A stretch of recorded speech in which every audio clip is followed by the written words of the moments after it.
Para quem não me conhece, eu sou o Oswaldo Canella Júnior e hoje servirei como mediador desta palestra, que será explanada pelo Dr. Sandro Gilberto Martins, nosso grande amigo, grande processualista, advogado de escola. E eu passo então a fazer aqui a sua breve currículo. Advogado, Dr. Sandro Gilberto Martins é mestre e doutor em Direito Processual Civil pela PUC de São Paulo, professor da Faculdade de Direito de Curitiba, Unicuritiba, professor da Escola da Magistratura do Estado do Paraná, com obras publicadas, citaria pela editora Campos, Processo, Procedimentos e Ato Processual e Direito Processual Civil.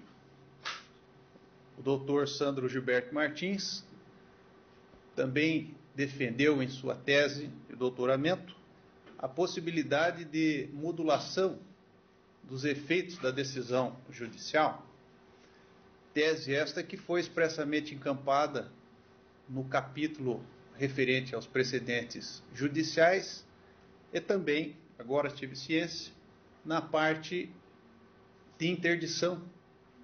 Essa modulação dos efeitos da sentença ou dos atos judiciais é um tema importantíssimo para a jurisdição, principalmente quando os juízes se deparam com relações jurídicas que se protraem no tempo e que precisa haver um ajuste nesta eficácia. Então, a palavra está com o professor doutor Sandro Gilberto Martins. Muito obrigado, professor Canella. Agradeço à escola mais uma vez pelo convite, agradeço a presença de todos aqui em Curitiba e que nos ouvem nos diversos módulos do Estado. Me coube tratar com os senhores de liquidação de sentença, cumprimento de sentença e defesas na execução, temas que me são caros, gosto muito, trato deles há muitos anos, que me ocupei quando do mestrado com eles e leciono aqui na escola, enfim. O que eu posso observar do anteprojeto é que, inegavelmente, o legislador aproveitou para fazer a reforma da reforma, porque todos nós sabemos, as últimas reformas dessas homeopáticas que vínhamos sofrendo no Código foram justamente na execução, especialmente título judicial e alguma pouca coisa no título extrajudicial. Então, o que se aproveitou agora nessa nova modelagem proposta foi fazer uma reforma da reforma, alguns ajustes, especialmente naqueles pontos que se identificaram na doutrina e na jurisprudência com algum tipo de divergência ou discussão. E daí o legislador resolveu fazer aqui, a meu juízo, nem sempre da melhor forma, uma opção. Então ele acabou, dentre as teorias, as discussões, fazendo aqui alguma opção, e nem sempre, como eu disse, das melhores. Seja como for, vamos começar pela liquidação de sentença. Os senhores devem lembrar que liquidação de sentença a gente sempre associa com um pedido genérico, quando a tutela objetivada é condenatória. Então, se eu tenho um pedido certo e determinado, a minha sentença condenatória, se é o que eu busco, tem tudo para ser ordinária, no sentido dela ter uma sentença que reconheça uma obrigação certa e líquida.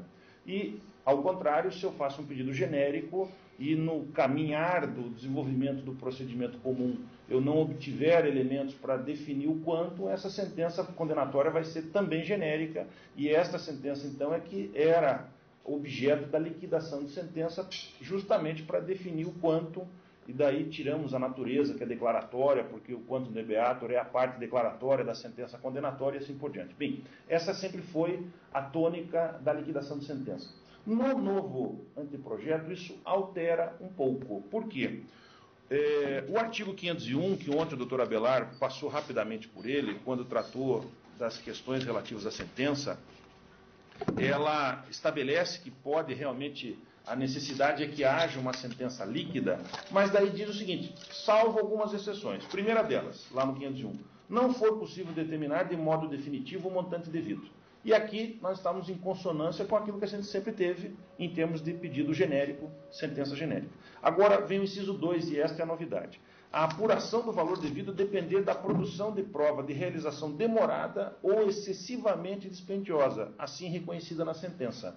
E daí o parágrafo 1º é que daí remete. Nesses casos, então, vai se seguir a apuração por liquidação desse 501.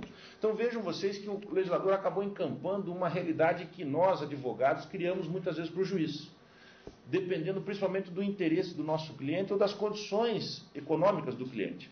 O cliente tem interesse numa determinada prova, mas ela é muito cara. E daí ele pensa o seguinte, o advogado pensa hoje o seguinte, como é que eu vou demandar um custo alto ao meu cliente se eu nem sei ainda o resultado que isso poderá gerar para a sentença? Para dizer, vou gastar um baita de um dinheiro e o juiz nem disse se eu tenho direito ou não. Ou esta perícia ela é muito demorada, ela é muito traumatizante, então como é que eu vou ter todo um desgaste se eu nem sei se isso realmente vai ser necessário, porque o pedido pode ser julgado improcedente. Então aqui se deslocou essa circunstância para o futuro na liquidação. Ou seja, pode acontecer isso, não quer dizer que vá acontecer isso, mas hoje se legitima esta circunstância no anteprojeto. A gente sabe que, na prática, a gente está forçando um pouco, porque está fora daquelas hipóteses do pedido genérico. E o legislador hoje encampa isso. Então nós vamos poder ter liquidação no futuro em situações que hoje a gente tem meio que a fórceps. Mas essa é a concepção do legislador. No mais, no que diz respeito à liquidação, houve uma grande e sensível redução de dispositivos que tratam do assunto. Hoje, para vocês terem ideia, segundo o anteprojeto, são 4 artigos só que disciplinam a liquidação. Se reduziu muito, houve um deslocamento de algumas circunstâncias para o cumprimento, mas no fundo se enxugou muito. Por exemplo, acabou aquela circunstância que foi criada na reforma recente, que, por exemplo, em rito sumário, quando for questões relativas a acidente de trânsito ou envolvendo seguro de trânsito, não pode mais ser ilíquida. Esse dispositivo cai, não há mais menção a isso, ou seja, nós podemos voltar ao que era antes da reforma, ou seja, é uma daquelas opções que eu falei, o legislador sentiu que isso não deu certo, não casou bem, não colou, então ele está abandonando. Outra circunstância que acabou alterada é que a liquidação hoje ela também, aliás, hoje não, hoje ela só é pelo credor proposta, vai dizer, o credor, segundo a sentença, que deve promover a liquidação. Pelo anteprojeto, o devedor também será legítimo a promover a liquidação. Por que o devedor pode promover a liquidação e, como veremos depois, pode promover o cumprimento de sentença? O devedor pode cumprir também imediatamente. Por conta daquelas circunstâncias que é do direito material, ou que são do direito material, melhor dizendo, relativas ao estado de inordinação, como a doutrina civilista gosta de lembrar. Que é qual? É o meu direito, enquanto devedor, de me livrar do vínculo com o credor, vínculo obrigacional, ou seja, eu não ficar à mercê da mora do credor, que pode vir a não buscar promover os atos necessários para acabar com aquela obrigação. Então, o devedor que possa estar sujeito a uma mora significativa, juros, preocupações outras, por exemplo, com seu nome de alguma forma negativado, então ele pode vir a promover aquelas circunstâncias e, a partir disso, então, conseguir os benefícios do cumprimento da obrigação. E, por isso, pode começar promovendo a liquidação também. Outra alteração foi que nós temos 2 espécies de liquidação no Código, sempre tivemos, o arbitramento e a liquidação por artigos. O arbitramento é aquela situação mais simples, de cognição limitada a uma atividade como equivalente a uma perícia, e uma liquidação por artigos, onde o grau de cognição é mais amplo, você precisa demonstrar e provar fatos novos. O que mudou nisso?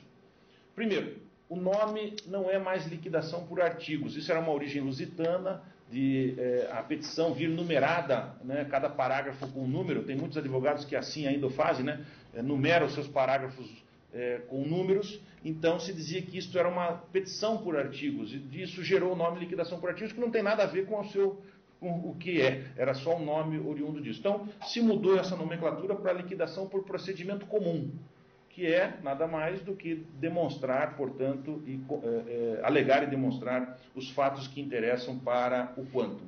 E a mudança mais significativa foi na liquidação por arbitramento, em que hoje nós temos diretamente uma circunstância vinculada como se fosse uma perícia. O juiz nomeia um perito, dá um prazo, formulam-se quesitos e a atividade se limita a esta circunstância técnica.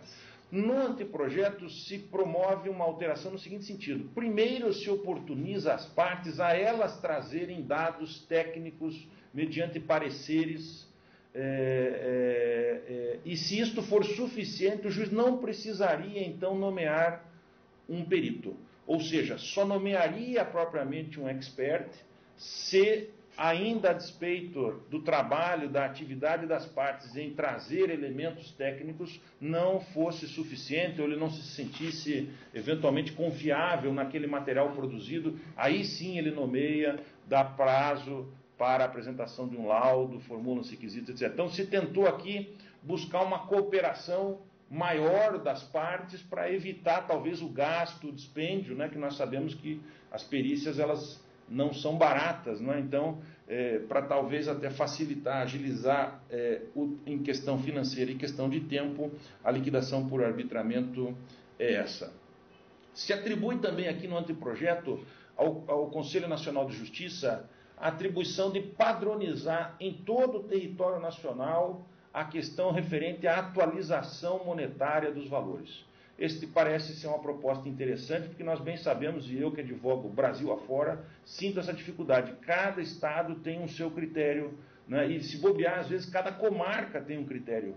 Nós, lamentavelmente, vemos, às vezes, que, dependendo das circunstâncias, num determinado momento você tem uma aplicação e, em determinados momentos, você tem outra aplicação. Não é?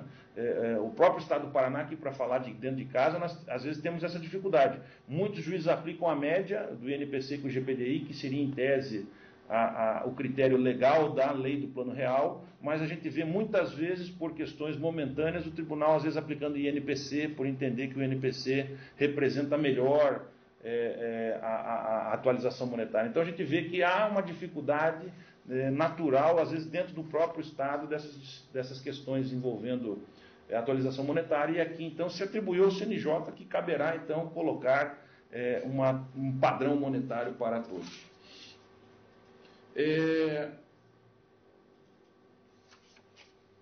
Continua-se admitindo liquidação provisória, isto não muda, é claro, em dizer que na pendência do recurso nós vamos poder ter esta possibilidade de liquidação provisória, mas não fala nada, o código aqui ele é silente em relação a que recurso caberá da decisão que definir a liquidação.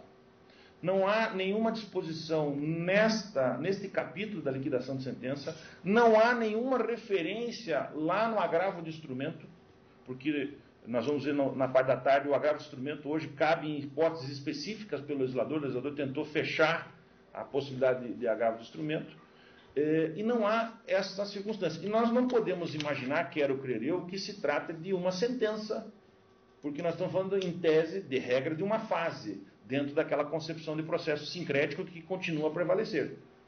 Então, a despeito desta omissão do legislador, que eu acho que é puro esquecimento mesmo, de não se colocar lá no agravo de instrumento a menção expressa, me parece que vamos continuar a ter a circunstância hoje existente no sistema de que eu vou ter um agravo de instrumento contra esta liquidação. Mas já começamos mal, né? Se o agravo de instrumento é só naquelas hipóteses herméticas, nós vamos já começar a ver aqui que pelo menos um exemplo de algo que não está previsto nós vamos ter que aplicar. Então isso me parece preocupante e acho que vamos ter que lembrar aí a comissão a respeito deste aspecto que faltou, escapou aqui. Vamos ao cumprimento de sentença. O cumprimento de sentença, ele foi muito melhor estruturado nessa nova versão, foi repaginado de uma maneira assim, a meu juízo, mais adequada. Ele hoje comporta a seguinte diagramação, para vocês terem ideia. Tem disposições gerais, que se aplicam em tese, então, a todas as formas de cumprimento de sentença, e depois vem execução provisória, depois vem execução por quantia certa, e daí dentro da execução por quantia certa tem a própria quantia certa contra os credores, digamos assim, uniformes, padrão, e depois tem execução quantia certa alimentos, execução quantia certa, execução contra a fazenda. E depois tem o cumprimento de sentença para obrigações de fazer, não fazer e entrega de coisa. Então, hoje não escapa, segundo esta visão do anteprojeto, nenhuma possibilidade de título judicial que não seja através de cumprimento. Hoje nós bem sabemos, execução contra a fazenda, por exemplo, você tem uma sentença, mas você executa através de uma ação autônoma, etc. Ou seja, ficou fora do regime do cumprimento de sentença. A partir do anteprojeto, tudo que for vinculado à decorrência de atividade jurisdicional estará sujeito a cumprimento de sentença, inclusive alimentos e fazenda pública. Na parte geral, o que nós podemos destacar aqui que o anteprojeto faz? O primeiro aspecto, que é aqui em parte uma daquelas opções que mencionei ao início, é que o cumprimento vai depender sempre de requerimento do credor. Nós bem sabemos que tivemos várias teorias para definir o 475J a respeito de quando começaria aquele prazo dos 15 dias. É do trânsito em julgado, ou não é do trânsito em julgado, é antes mesmo, quando já não tem efeito suspensivo o recurso. Não, temos que esperar baixar a origem, daí intima-se do cumpra-se, daí cumpra. Não, tem que depender do requerimento do credor, o credor trazer a planilha, enfim. Criou-se um cenário realmente bastante complicado doutrinariamente. O STJ foi mudando a sua opinião, primeiro disse que era trânsito em julgado, depois disse que precisava do requerimento do credor, acabou no meio do caminho. A última posição recente é de que é do cumpra-se quando baixa-se a origem, enfim. Aqui acaba-se essa discussão e vai ser do requerimento do credor. Então, vai mudar a posição que hoje está vigente. A partir da entrada em vigor deste anteprojeto, se ele vier a vingar, efetivamente teremos que aguardar que o credor faça o requerimento, apresente com esse requerimento a planilha de memória de cálculo e uma série de outras coisas que já vamos ver aqui que estão previstas. Mas, enfim, não será no modelo vigente, que hoje baixa a origem, o juiz dá o intima-se, do cumpra-se, e a parte devedora que promove, enfim, os cálculos, ela que faz o depósito, enfim, e caso assim não o faça no prazo, é que daí o credor requer já acrescido de multa, etc. Então, isto vai mudar. Outra questão que o código, como eu adiantei lá, permite aqui, é que, no entanto, o devedor cumpra. Então, para não ficar nessa espera eterna do requerimento do credor, podemos ter o sistema que hoje está vigente, o devedor vindo, apresentando a memória de cálculo, e cumprindo, pagando, e daí o sistema é mais simples, vai dizer, só se intima o credor para ver se ele concorda ou não concorda, se concordar extingue, se não concordar, em tese, passa a incidir a multa de 10%, custas, honorários, uma série de outras coisas, e prossegue da diferença, daí apenas que eventualmente existir entre o que foi depositado pelo devedor e aquilo que o credor entenda ser devido. Então, há essa mescla, digamos assim, dessas duas possibilidades, mas a regra, enfim, é que seja promovida pelo credor, só excepcionalmente é que o devedor vai promover isso naquilo que entender necessário. Quanto à intimação, também o legislador aqui adotou a posição primeira de que a intimação no cumprimento de sentença será feita na pessoa do advogado do devedor que já esteja assim definido nos autos. Só não será no advogado, e daí o legislador foi mais, completou, então poderá ser pessoal quando? Quando não tiver advogado, ou quando o devedor seja atendido pela Defensoria Pública. Então, para não criar um munus para a Defensoria, a intimação é pessoal. E ainda, num terceiro passo, admite a lei, nesse projeto, que se faça a intimação via eletrônica, no e-mail, que eventualmente venha a ser informado pelo devedor na manifestação lá na fase de conhecimento. E se nada disso for possível, a última opção contemplada é o edital, justamente quando o réu for revel. Então, se o réu vem revel na fase de conhecimento, chega na fase de cumprimento de sentença revel, eu vou intimá-lo via edital. Então, o legislador hoje foi, aqui no anteprojeto, mais claro em como funcionará essa intimação. Só que destaco duas coisas. Primeiro, há uma previsão no código muito inteligente, diga-se passagem. Eu, quando dei aula já no início da reforma dizia isso aos meus colegas advogados, e o legislador aqui contemplou de forma clara. Eu posso criar na procuração, por ser um mandato, um contrato, eu posso criar prazo de validade ao meu mandato. Eu posso hoje, como advogado, escrever na minha procuração, olha, eu tenho poderes até o trânsito em julgado. Depois do trânsito em julgado, eu não tenho mais poderes. Se o senhor quiser me contratar, o senhor poderá fazer, mas terá que fazer um novo contrato, uma nova situação, etc. Com isso, eu fujo da intimação do cumprimento de sentença. Porque o meu poder outorgado acabou, eu não represento mais aquele sujeito. Posso até vir a representar de novo, mas isso demandará uma nova procuração. E isso está expresso no Código, no artigo 105, parágrafo 4º, que diz muito claramente lá no anteprojeto o seguinte: salvo disposição expressa, em sentido contrário, constante em próprio instrumento, a procuração outorgada na fase de conhecimento é eficaz para todas as fases do processo, inclusive o cumprimento de sentença, mas salvo disposição contrária. Então, o que os cartórios, principalmente, vão ter que ajudar os juízes nessas circunstâncias? A conferir procuração hoje. Se procuração tiver data de validade ou momentos de validade, isso precisa ficar anotado. Eu tenho sempre dito o seguinte: os juízes precisam começar a solicitar mais ajuda da parte informática do tribunal. São aspectos que o Projúdi vai ter que ajudar os senhores. Vocês não vão ter que ficar conferindo isso eterno. Mas o que acontece? Veio a procuração, já tem que ter um campo no Projúdi, nessa abertura de tela que os senhores têm, tem que ter um campo ali, procuração. O senhor tem que clicar ali naquele ícone e ali dizer, a validade dela é até tanto, é tal data, é até o trânsito em julgado. Porque quando chegar no cumprimento de sentença, vai ficar mais fácil. Você vai criar a cultura de abrir aquele ícone e dizer, aqui eu não posso, eu tenho que intimar então, pessoalmente, etc, etc. Então, a gente precisa ajudar a municiar o Projúdi com as informações que nós precisamos ter dele para facilitar a vida do juiz. Da mesma forma, prevê aqui, em termos de intimação, que o endereço para que vai essa intimação pessoal é o endereço que está nos autos, presumindo como válida esta intimação, caso ele tenha se mudado e não tenha informado em juízo a mudança. Eu, como advogado, sempre brinco, também a gente tem que fazer recall de clientes, né? Você vai fazendo recall para saber o endereço que o cara tem, para poder fornecer o endereço certo nos autos, né? Porque senão, às vezes, fica à mercê de ir uma intimação importante para o endereço que está nos autos e, eventualmente, ela ser frustrada. Então, há que se tomar essa preocupação. Por último, nesse tema, eu lembro que com isso vai cair a súmula 410, atual do STJ, que se aplica para a obrigação de fazer e não fazer, que exige, segundo a súmula, intimação pessoal, né? Então, se vingar essa proposta de legislação, como a intimação, em regra, será na pessoa do advogado e só na falta dele, ou nessas hipóteses é que vai ser pessoal, a súmula 410 acaba perdendo efeito, e daí a gente equipara, né? Tem uma certa isonomia ao cumprimento de sentença quantia certa com fazer, não fazer entrega de coisa, que hoje não há este mesmo trato paritário.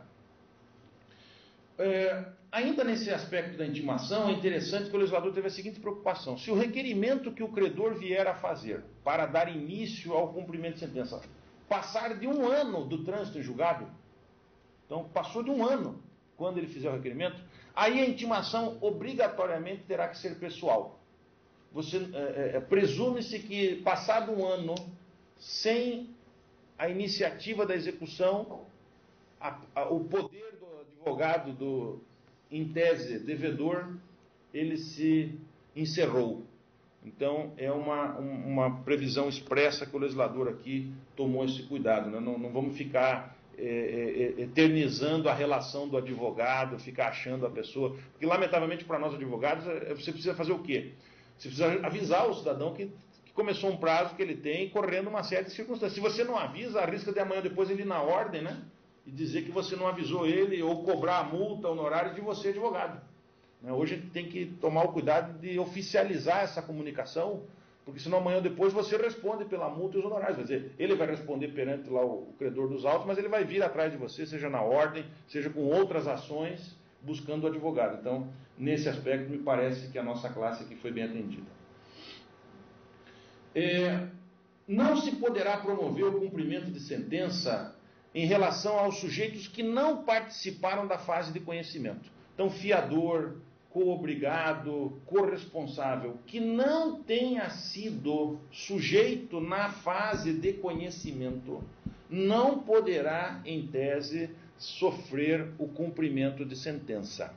Isso, diz a lei, na fase de conhecimento. Eu incluiria, e aqui não está no texto da lei, acho que os senhores devem se preocupar com isso no futuro, na fase de liquidação de sentença também. Quer dizer, eu poderia ser litisconsorte lá na fase de conhecimento. Se na liquidação o credor exequente, o credor, aliás, não exequente ainda, o credor promove a liquidação apenas contra um dos litisconsortes, aqueles dois que foram excluídos na fase de liquidação, embora tenham participado no conhecimento, não vão poder fazer parte do cumprimento de sentença, porque eles não discutiram o valor do débito.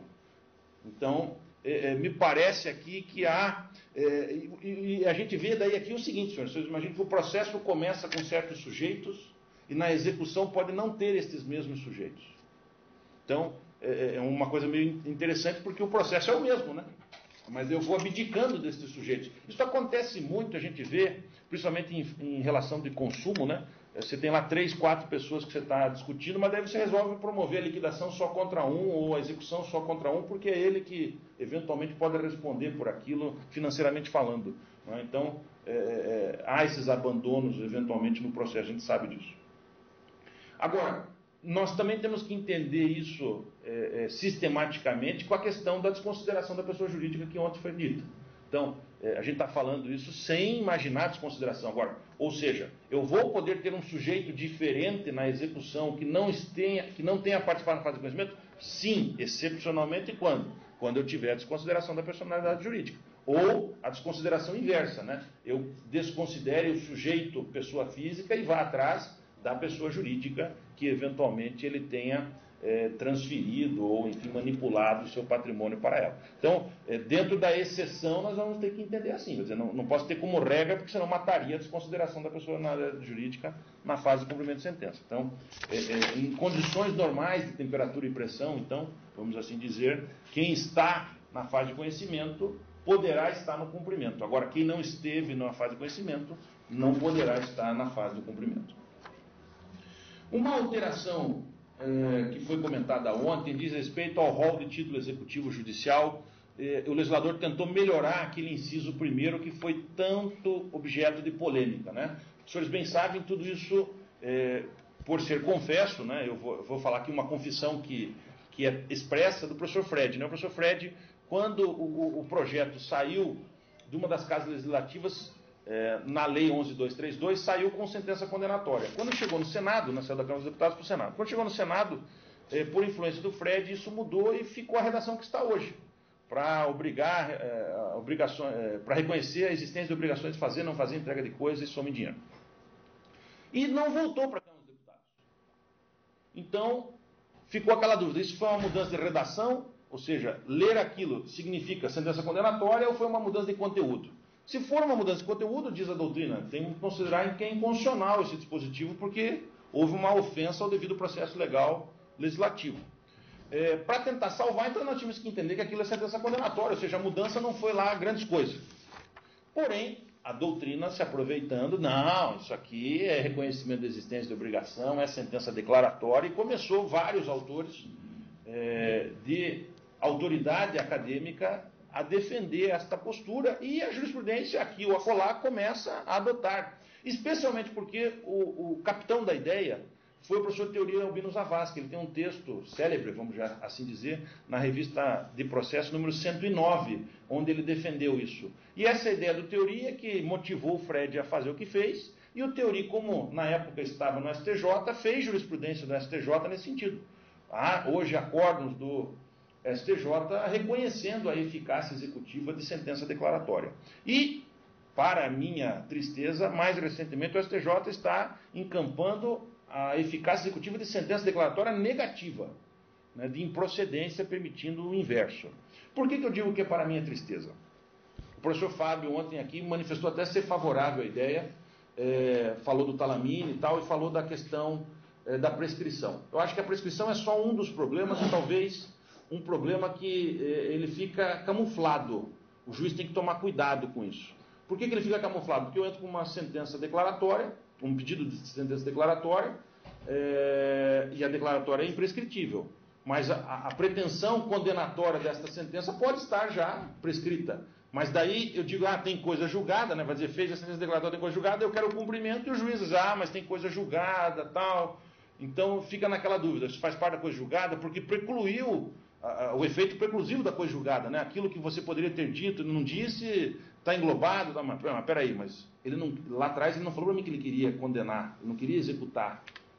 Então, eu acho que hoje o problema está na mão do juiz de novo, aquilo que nós dizíamos ontem dos poderes do juiz. Hoje o juiz tem que, na verdade, quando lê uma petição inicial declaratória, que englobe todos os elementos da obrigação em tese condenatória, ele tem que chamar ao contraditório o autor e dizer assim, senhor autor, o senhor no futuro vai pretender executar essa sentença se for procedente? Porque se o senhor pretende essa execução, o senhor tem que deixar isso claro já agora para mim, no início. Que daí eu posso condenar, eu sei que eu posso ter o cumprimento de sentença. E por que isso interessa? Para o contraditório do réu.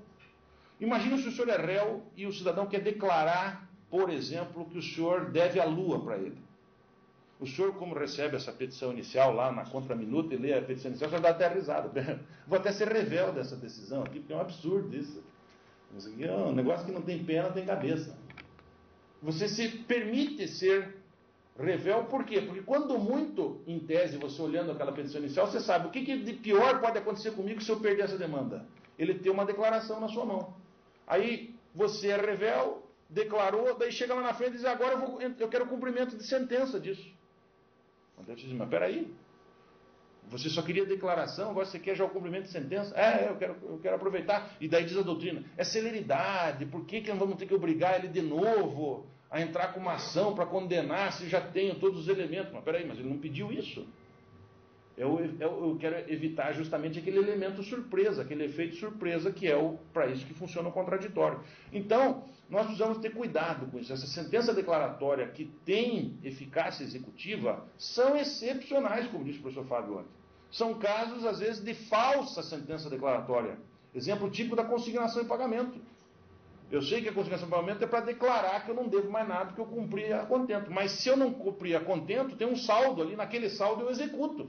Então ela é uma falsa sentença declaratória, porque neste aspecto que ela reconhece o saldo, ela condena. Eu executo aquilo, e ela, em tese, é uma sentença declaratória.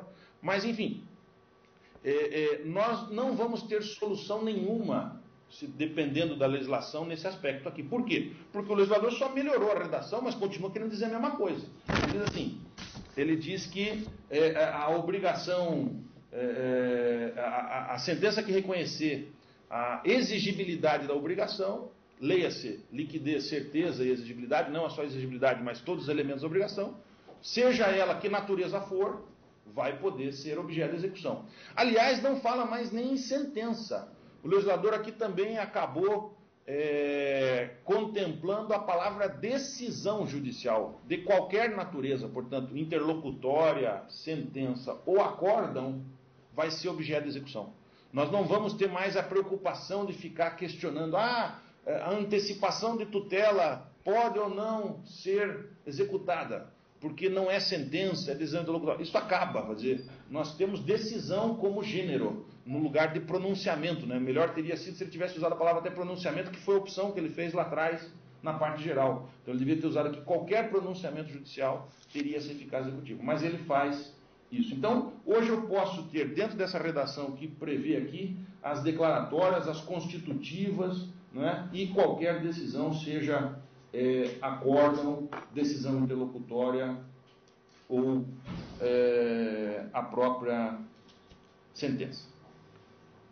Também prevê a possibilidade expressa de protesto à sentença. A sentença pode ser protestada, né, tem uns requisitos aqui, mas você pode levar a protesto. A intenção do legislador é que isso também crie o objetivo de respeito a decisões judiciais, né, essa técnica de tentar uma maior credibilidade da solução judicial. E todas as decisões, aqui sim há expresso, as decisões ao decorrer do cumprimento de sentença, elas serão objeto de agravo de instrumento e não de apelação, salvo se houver a extinção propriamente dita. No que diz respeito às outras formas de cumprimento de sentença, o que a gente pode destacar aqui? Eu posso ter cumprimento de sentença na parte de quantia certa, de condenação, de liquidação e daquela parte incontrovérsia. Então, o legislador, dentro do sistema, como hoje tem aquela sentença parcial de incontrovérsia, também eu posso ter cumprimento de sentença da parte incontrovérsia. O requerimento para que o credor faça o desencadeamento dessa atividade é bem mais completo. Hoje o legislador aqui foi mais detalhista no que ele tem que apresentar, quais são os documentos, o que ele tem que requerer de cálculo, o cálculo, termo inicial, termo final, que tipo de taxa de juro, quando é que ele incidiu a taxa de juros, se era simples, se era capitalizada. Então, ele tentou melhorar o grau de informação para não ter dúvida e ter, obviamente, um maior controle efetivo sobre este cálculo que está sendo aplicado. Também é expresso em dizer que o não pagamento vai incidir multa de 10% e honorários de 10%. Também acaba com aquela discussão que acabou ocupando em muitos tribunais para saber se era ou não devido honorários. Sim, é devido. E a partir de que momento? Cravou aqui, não houve o pagamento no prazo dos 15 dias, já o despacho seguinte inclui 10% de multa, inclui 10% de honorários. Na parte de cumprimento de alimentos, o regime ainda continua sendo preferencialmente o da prisão, então você vai ser, o cumprimento de sentença vai ser objetivando inicialmente o que nós temos hoje no 733, então você vai ter um prazo de 10 dias, então há uma elevação de prazo, vai ter 10 dias para pagar ou justificar por que não pode fazê-lo, sob pena desta prisão. O primeiro regime da prisão vai ser semiaberto e se houver reincidência depois, aí passa a ser um regime fechado. Mas textualmente na lei aqui dizendo que tem que ficar separado dos presos comuns e não havendo esta possibilidade na estrutura penitenciária, ele fica em regime domiciliar. Então, para mostrar que a gente não quer misturar este sujeito, né, eventual. Diz a lei, daí aquelas consagrações jurisprudenciais de alimentos, quer dizer, o cumprimento da pena não exime o pagamento, que para que haja esta pena de prisão, eu só vou considerar as 3 últimas prestações devidas e as vincendas.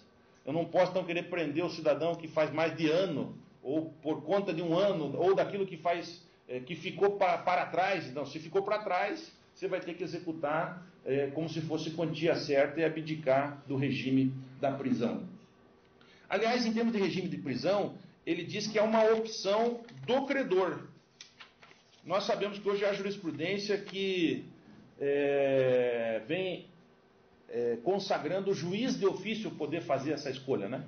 O juiz podendo mudar isso, né? A gente sabe, eu sempre digo em sala de aula, prender o cidadão é mais uma questão de vingança, seja da mulher, ou do filho, ou do marido, enfim, do cônjuge, ou da pessoa requerente, do que propriamente uma ideia inteligente. Por quê? Porque você mata a galinha dos ovos de ouro, né?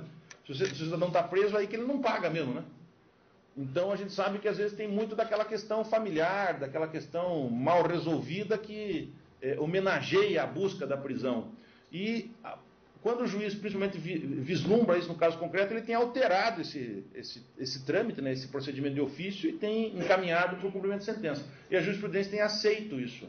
Aqui o legislador não é muito claro nisso, mas ele diz assim, o exequente pode optar por promover o cumprimento de sentença pela quantia certa, ou seja, se dá a opção ao credor, eu não vejo por que não se possa dar a opção ao juiz, vendo que não é a melhor maneira. Ainda mais se o juiz tem, por zelo, aqueles princípios do interesse do credor, da menor onerosidade ao devedor, isso continua vigente, eu não vejo por que, eventualmente, retirar o poder do juiz de contornar circunstâncias que ele entenda não ser possível. Uma novidade no regime de alimentos diz respeito ao regime de desconto, que eu posso parcelar o desconto dentro de um teto cabível de 50%. Então, desde que eu tenha 50% respeitado daquilo que é o crédito que o empregador dá ao funcionário que efetivamente está devendo alimentos, eu posso ter um aumento ali. Então, eu posso acumular, eventualmente, algo que está há mais tempo devido, né? E retirar um desconto de até 50%, até que volte ao normal, digamos assim. Então, se houver ali, eu crio uma exceção aqui ao que existe hoje. Também, numa efetividade, pelo menos imaginada, se cria aqui o crime de abandono. Então, o não pagamento de alimentos vai gerar ao juiz a possibilidade de informar o Ministério Público para que, se entender o caso, promova o que for necessário para identificar o crime de abandono por parte do devedor renitente, o devedor inadimplente, né? Então, é mais também uma forma de incentivo a que o cidadão perceba que ele tem que pagar os alimentos. Na fazenda pública, o sistema é o mesmo que temos hoje, só que voltado ao cumprimento de sentença, sem retirando a exigência de ação, citação, mas enfim, a fazenda pública não vai incidir multa, por óbvio, não se animem muito assim, não vai ter multa de 10% para a fazenda pública, por óbvio, e o prazo para ela vai ser um prazo para ela impugnar em 30 dias, querendo, daí se não tiver impugnação ou vencida a impugnação, vai para o precatório, e no regime do precatório tem a possibilidade de, se é uma parte incontroversa, só a parte já incontroversa vai para o precatório, se discute a outra, então nada demais.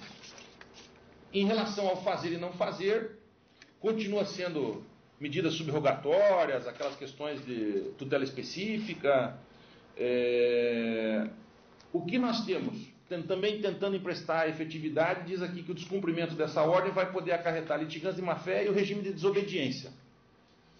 Nós bem sabemos que o STJ já tem afastado essas questões de desobediência, principalmente porque não está na esfera do juiz civil, né? Isso seria crime, competência do juiz criminal. O Supremo já também abarcou qualquer dúvida em relação ao Pacto de São José da Costa Rica, dizendo que não há outra prisão civil que não seja de alimentos. Então, aqui seria desobediência, seria uma forma de prisão civil. Então, eu não vejo como esse dispositivo vai ter a eficácia, principalmente, mas vai estar escrito no texto de lei, assim, é mais assim, romântico do que propriamente efetivo. Mas há essa tentativa. Quem sabe, num futuro, se mude a posição.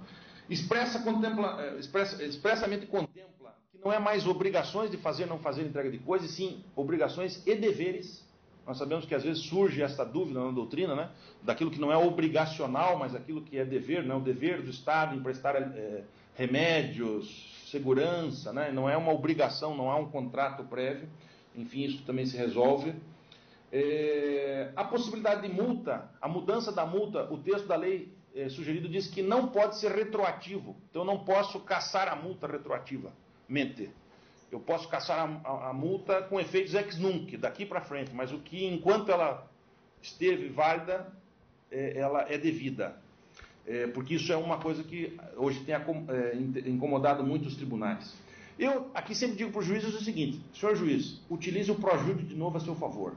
Se você colocar lá uma multa que tem em 10 dias a sua incidência, crie peça para a informática do tribunal criar um ícone que acenda uma luz de alerta na tua máquina e diga assim, venceu a multa daquele processo lá. Você já intima o cidadão, continua o interesse na multa ou a multa está acabada. No seu silêncio, presume que a multa está acabada. Porque hoje o problema da multa é que virou uma indústria de geração de multa. O cidadão está mais hoje interessado em receber a multa do que a obrigação.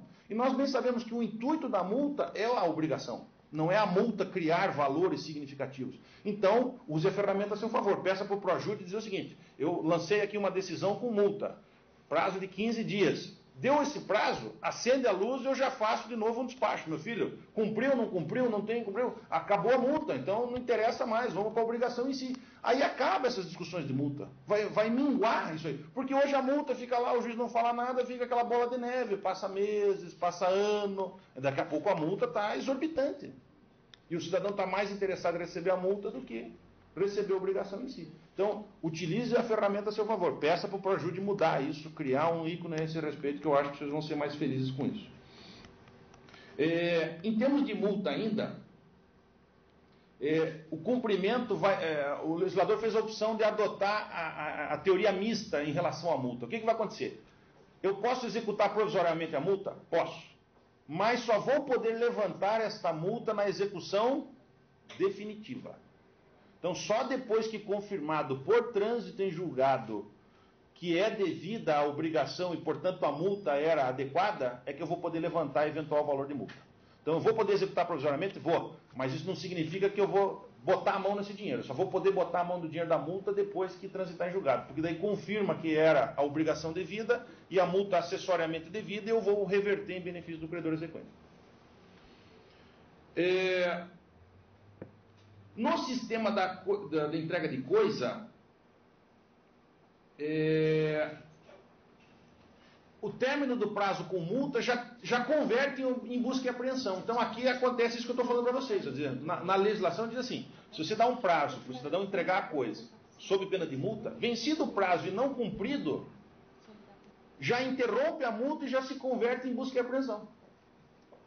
Ou seja, você estanca a multa e daí já vai para a busca e apreensão, vamos achar esse bem, pegar e transformar. Então é isso que nós estamos fazendo, fazer e não fazer também. Para terminar, senhores, rapidamente sobre defesa do executado. O Código parece ter contemplado a exceção de pré-executividade. Em mais de um momento aqui ele cita, para ser específico aqui, o artigo 532 diz assim: todas as questões referentes a cumprimento de sentença e atos subsequentes da execução vão poder ser discutidos nos próprios autos e serão decididos pelo juiz nos próprios autos. Inclusive dizendo que se decidir sem extinguir, é agravo de instrumento, se decidir com extinção, é apelação. Então, o legislador parece ter contemplado finalmente a exceção de pré-executividade. Não chama com esse nome, porque esse nome, infelizmente, hoje não é bem visto. Quem é juiz sabe que se você chamar de exceção de pré-executividade a petição já dá um mal-estar. Se você não falar nada, você lê a petição sem nenhum preconceito. Então, o nome não está hoje nas 10 mais. Então, nem o legislador deu essa importância, esse status ao nome. Mas é o fenômeno, quer dizer, eu vou poder discutir eventualmente validade de atos executivos a qualquer momento. Principalmente quando ele trata da impugnação, ele diz, vencido o prazo da impugnação, se tiver que dizer alguma coisa depois, você vai poder arguir nos próprios autos, o juiz vai ter que analisar aquilo e resolver. Então, no fim, nós vamos ter propriamente aqui a exceção. O senão dessa previsão de exceção é o seguinte: ele diz que vai ter 15 dias a partir do fenômeno que aconteça para arguir isso. E daí nós sabemos. O juiz vai ter um drama aqui em saber o seguinte: aquela matéria era cognoscível de ofício? Porque se ela era cognoscível de ofício, os 15 dias não tem relevância alguma na previsão legal. Agora, se aquela discussão que ocorreu ao longo do caminho, ela não era arguível de ofício, não era cognoscível de ofício, daí os 15 dias são preclusivos. A gente está discutindo lá uma avaliação de um bem em penhora. Não é matéria que o juiz conhece de ofício. Então, se eu não arguo em 15 dias alguma impugnação em relação à avaliação, aquilo estará precluso. Agora, se eu entender que o bem penhorado era absolutamente impenhorável, por mais que eu não argua, em 15 dias, é matéria de ordem pública, o juiz vai poder conhecer a qualquer momento. Então, esse prazo vai depender muito do caso concreto, para ver se aplica ou não. Em termos de impugnação, voltamos a ter um regime mais paritário com os embargos atualmente, ou seja, vai independer de penhora e avaliação para eu impugnar. Então, eu não vou precisar de penhora como temos hoje, que o prazo da impugnação hoje começa depois da segurança do juízo. Então, eu vou abolir essa noção. Eu vou poder impugnar em 15 dias e há uma mudança no início do prazo. Então, é assim, eu vou ter 15 dias para cumprimento de sentença. Fim dos 15 dias, se não houver o pagamento, o 16º dia é o primeiro dia dos 15 para impugnar. É similar ao que nós temos hoje para embargos infringentes e recurso especial quando eu abro mão dos embargos infringentes. Então, eu podia entrar com embargos infringentes hoje, não entro com embargos infringentes, o 16º é o primeiro para entrar com recurso especial extraordinário. É a mesma coisa que vai acontecer com a impugnação. Melhorou o conteúdo da impugnação, vou poder alegar coisas que hoje não estão na lei, incompetência absoluta, incompetência relativa, cumulação indevida de execuções, inexecuibilidade do título. Então, há uma melhora também na distribuição dos temas do conteúdo. Vai ter prazo em dobro, está expresso que o prazo em dobro sendo de litisconsórcio. Então, como eu estou no mesmo processo, se eu tenho litisconsórcios como executados com procuradores distintos, o prazo passa a ser em dobro para oferecer a impugnação. Só no caso da Fazenda Pública, que a impugnação é 30 dias, daí, tal como são os embargos hoje a título judicial. O efeito suspensivo continua como está hoje, muito vinculado à tutela de urgência. E há uma alteração na inconstitucionalidade, aquela questão da inconstitucionalidade superveniente pelo Supremo. O legislador aqui altera para prever expressamente que a inconstitucionalidade tem que ser prévia ao trânsito em julgado da decisão. Então, desde que a inconstitucionalidade tenha sido declarada pelo Supremo antes do trânsito em julgado da sentença exequenda, eu vou poder alegar na impugnação. Agora, se a inconstitucionalidade surge depois do trânsito em julgado do título executivo judicial, eu vou ter que entrar com ação rescisória. Então, aqui me parece um retrocesso. Aqui nós voltamos atrás, demos um passo para trás naquilo que temos no vigente hoje, em relação a essa defesa. expressamente contemplado para a obrigação de fazer e não fazer entrega de coisa. Então, aquela doutrina que dizia, não cabe defesa não fazer entrega de coisa, é melhor do mundo. Não, isso acabou também, está claro que cabe defesa. Em termos de embargos à execução, o que mudou? Poucas coisas mudaram nos embargos à execução.